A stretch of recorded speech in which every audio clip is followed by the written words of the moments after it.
when I came over on Tuesday, some of my kind of favorite little ways to look at movement in particular. So I'll go through them very quickly.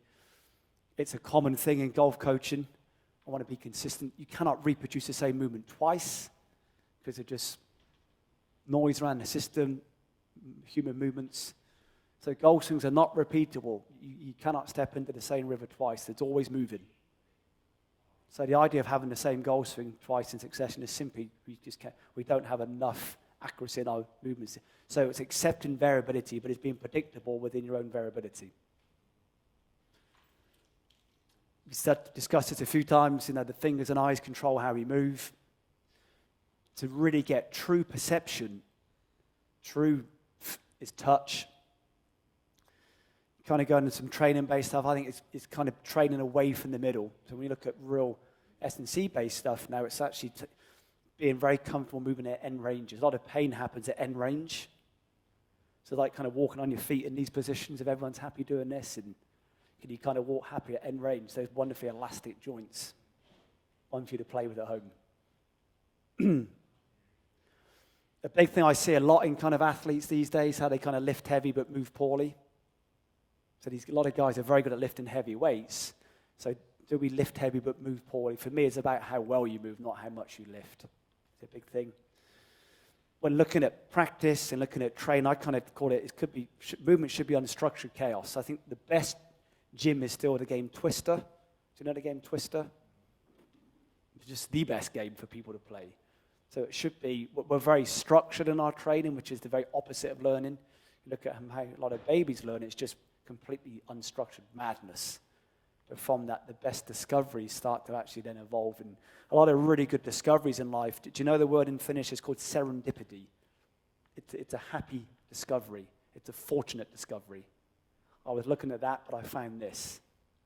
I think most best discoveries in life really come from that unstructured madness of, it's not saying just be silly, that's very different. We've been very serious, but it's real kind of unstructured kind of chaos. Certainly as you kind of move through life, jumping around things a bit now, goes back to some of the guys we saw yesterday. Which muscles have got bigger, which ones have got smaller. So we're losing that kind of postural control, but we're getting very big in those big movement muscles. So when it comes to training, where have we seen growth and where have we seen regression? One of my favorite ones, we are still very opportunistic humans. We are, through design, cavemen, cavewomen. We are these opportunistic human beings. And we're going into some of my favorite ones now that we've referenced children a few times today, that you can read that yourself. My thoughts on chairs and shoes. Animals and kids are great until they go to school, really, and then they get told to sit down and be quiet. Even, you look at parents who put dummies in their mouth and put them in pushchairs. That's more for the parent, not the kid, if you think about it. Our two biggest skills in life, the ability to ask questions and move. And what do you do? So first day at school, sit down and be quiet. Okay. Figure that one out. But I'm really into this in a big way. It's a shame no one wanted to do that little squat thing, but it doesn't matter. We can maybe do it another time. When you're asked the right question, there's not a single movement in life you can do. That I can absolutely assure you. So if someone finds any movement challenging, it just means they've yet to be asked the right question. The question is not the verbal question, it's the task. And that was what that little draw was designed to do. Yes, sir. I need to do a split at Christmas Eve. I have a challenge with my girls. So what is the right question for me? Christmas is what, 5, 6 weeks? How far can you currently, guys? But I don't want to go too low today, but how far can you? Quite fast still. You're pretty good in that? So splits this way? Or, either way. Okay. I think just living in that position, let gravity do its job, really. Every day just live in it and just let gravity slowly kind of pull you down. That's for boys, that's a tough one because the male pelvis is thicker and smaller than the female pelvis. So girls are normally beautiful movers around their pelvis, and boys can be a bit kind of, it's a tough one for men. I think that's heavily favored in your daughters. Good for them, though, so good for them. Can we do a side if you can get up, back from the split? There's just more ways. But, the question is asked by the task. It's not the verbal question. It's, hey, can you avoid touching that table as you come down? Oh, okay. If you create the right task, there's not a movement you can't do in life. That I can absolutely assure you. Absolutely assure you. Big one for me, really, and this is kind of why I take the approach I do with these things, invest in things now that last you 20 years in life. We're so into now, instantaneous feedback, click it and get it, click it and get it, the Facebook generation in many ways. Really look at coaching players, things that we discussed then, in particular with you, young lady. Invest in movements that last you 20 years, not 20 minutes. But that's just where kind of golf coaches are, I think. And this is the reality, again, goes back to that kind of, about the kids and the animals. Kind of past the age of about kind of 7, 8, 9, 10, you really never really learn a new movement. You'd simply re-enabling the ones that life is disabled. So if I said now, who can't squat? Well, I can't. You did it great as a 2-year-old, I can pretty much assure you, unless there was a condition, you just become disabled, not literally, but within the movement world, you become redundant moving that way. So it's never a new movement, it's just, you're just reinstalling, re-enabling.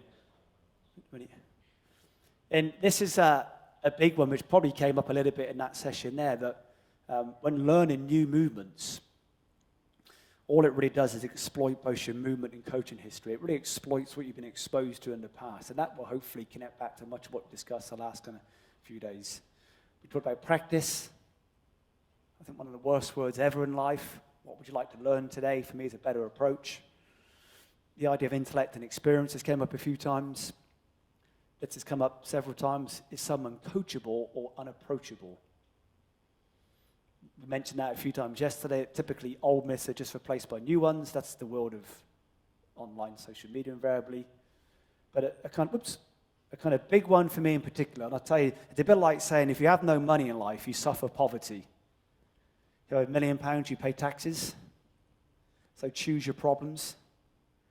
Locate issues you want to solve, not the ones you don't want to resolve. So when it comes to movement, it's like when you're single, you suffer loneliness, you get married, well, we'll leave that one there. But you exchange your problems in life, really. So look at the issues you want to resolve within how they move. And a big one for me to kind of leave, well, I'm into this in a huge, this is really how I try and live my life, at least I hope so. Success is a really bad word for me. It's about improving self-worth, value, worth, that sense of value in life. I think if you chase success, it's a very poor orientation. It's about the man in the mirror going, yeah, that's pretty cool. So I'm into that in a big way. So for me, it's about really improving the self-worth of the human, the mover of the good player, not the success of the player. So this will all come to one PDF, obviously. So just with the time we have left, I know you guys have been sat down for 2 days, and you must be absolutely... So I really appreciate your attention, first of all. It's been a long, long 2 days in here.